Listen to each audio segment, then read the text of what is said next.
Today we're going to build Emily Adams' parallel guides for the Festool Track. I'm Ron Paulk, and this is the Smart Woodshop.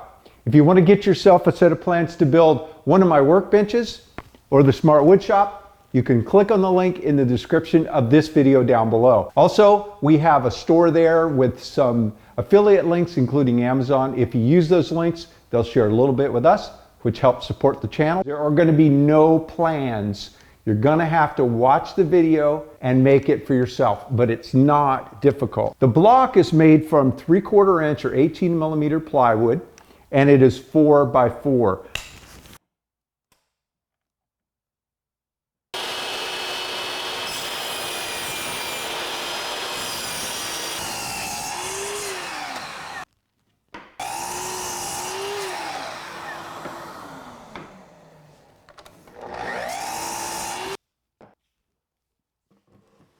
You also need 2 4-inch lengths of angle. The purpose of the angle is to hold the parallel guides up so when you're cutting, and imagine this is a long piece of plywood.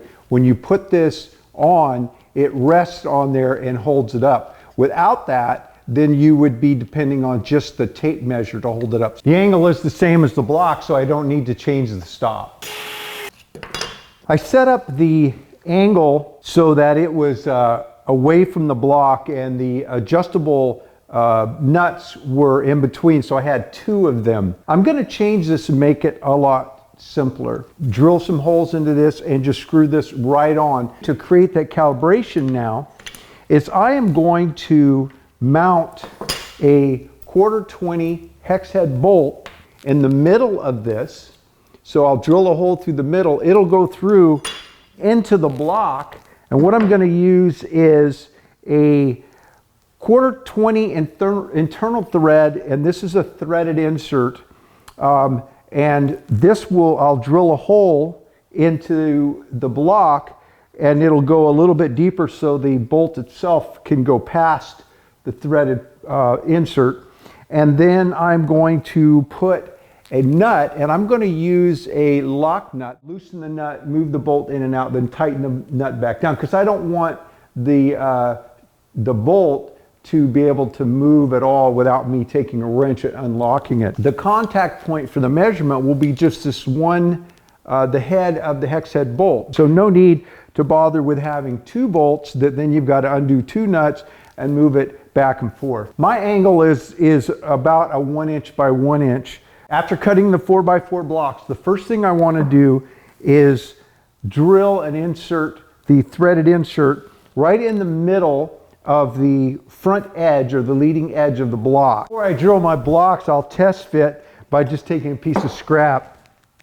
I ordered these threaded inserts on Amazon, and they are all 1/4-20 internal, and they're different lengths, and they came with a wrench and a little plastic box, which I tossed out and used my butainer instead.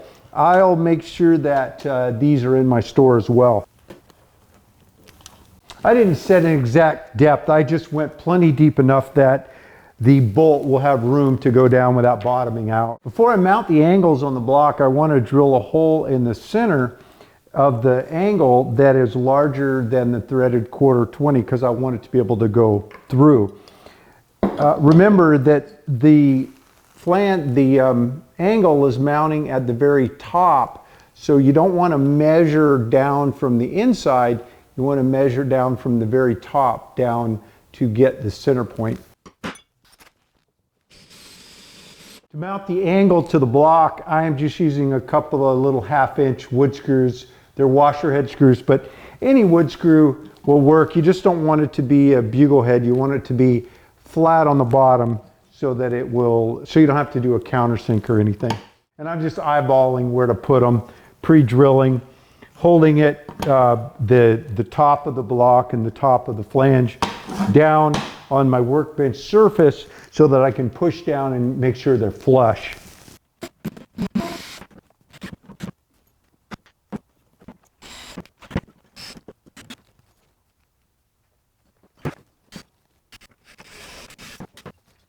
I have both blocks assembled, and I set up the adjuster screw in the middle of both. To calibrate these, you just loosen the lock nut and move the hex bolt either out or in to get it precisely where you want it, and then lock the lock nut back down. And that's a kind of a one-time adjustment. It's there if you need to adjust it in the future, but it gets it perfect. You calibrate them both, and then they're set up to go. So this is not something you're going to be moving all the time. Now we need to mount these Festool tape measures. Now what I'm not going to do in this video is cut this. I have my two that I've already cut. In my case, this should get you really close. I have this mounted on the block, and mine's actually a little short because these blocks have changed a little bit. So I'm going to go to the point that you could cut these two and make them actually slightly longer. You can see how much I've cut. So there's the two indicators lined up. So it looks like we are taking off 140 millimeters, or to the 14 centimeters, maybe slightly more, but that'd be really close. So we're taking off that much. And the reason we're cutting so much off is the indicator is back here measuring the tape measure, but we are measuring where the saw is out at this point. So if we set this up to the edge of our material, the saw blade is out here. That's the dimension we're going for. So I have Colin's Festool block mounted, and I have it so the back edge is right on the 190 millimeter mark. That's what's worked out for me. Put it in the track so that it will be, you know, properly calibrated, and then figure out where to mount it on this block. And I have a mark on my piece to cut right at, I chose a mark 260 millimeters, so I'm going to set it on that. And of course you could use imperial as well, but the Festool tape measures are in metric, so that works out best. Plus it's a little more precise. So with the track in place for 260 millimeters and the block attached to the track, and I have the tape measure locked down right at 260 millimeters, 26 centimeters on the tape. And now I'm going to take the block and I'm going to put it up against the board right where it would be. So I'm butting up against that hex head bolt. I've made a mark to where to put the screws in and mount this. And again, this is going to be very close. It might be right on exact, but the good news is we've got the ability to make a slight adjustment. I'll do a quick rough check, change the dimension to 250 millimeters, mount it to the track, just bump it up and make a mark. And sure enough, it says 250 millimeters. Second one, I'm just going to repeat what I did here. I don't have to go through setting it up on the track. All I have to do is copy what I did here. I cut the tape measure, the exact same spot that I did on the first one. And I've mounted Colin's block exactly where I mounted it on the first one. And so now it's just a matter of mounting the rule in the same position on the block. So I'll just measure where that is from that leading edge square to make a line across the block.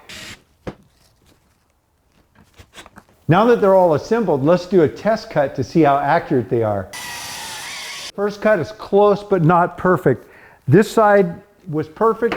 This side was almost a millimeter off. So I need to make an adjustment.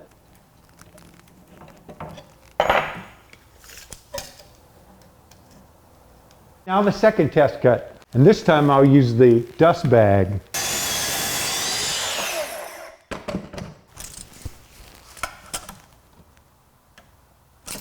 Perfect. As you can see, they're very easy to make, but they're incredibly accurate and functional. Plus they're pretty small, easy to move around and take from job to job. Now you can build yourself a set of very portable, very accurate parallel guides for your track saw.